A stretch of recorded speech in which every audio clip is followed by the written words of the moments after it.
month on Garden Steps, we've been talking about soil, and for very good reason. It's very important. In fact, all the life in your garden comes from soil. We started off talking about soil testing, and actually we went to a soil testing lab to learn about how they conduct a soil test. We also talked about the results and learning what's good about the soil and bad about the soil and things that need to be improved. Along those benefits, we talked about composting and the fact that, boy, if there's any one thing you want to do to your garden, it's to add compost. And you can either make it or you can buy it. And boy, the good thing about that is it's easy to do and fun to make. Okay, so now it comes time to incorporating those materials off of the list of needed items. There's several ways to do that. First of all, the technique of double digging, where you extract soil, put it off-site, mix it with something else, and bring it back.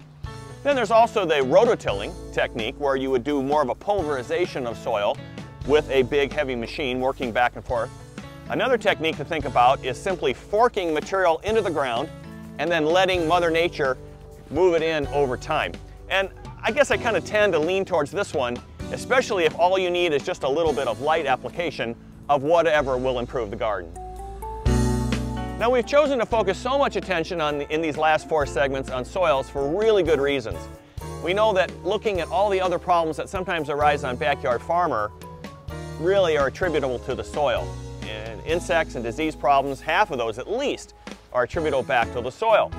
So we started off talking about soil testing, and then looking at some evaluation on soil testing, determining what's good and bad. We looked at the benefits of the compost and thinking about that. Luckily for us, it's easy to make, and you can even buy it if you don't want to make it. So it works out really well.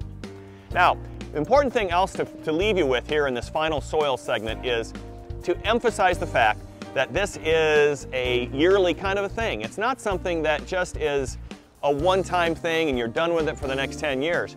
It's sure a little bit boring to look at, but it's just, if you want pretty petunias, it's just really as important as constantly reevaluating the flower bed, constantly reevaluating the soils to make sure that's up to snuff as well. All right. Now, if you follow all the steps that we've talked about in these last 4 segments, you'll have a great chance of transforming that ordinary garden soil into really, really good soil.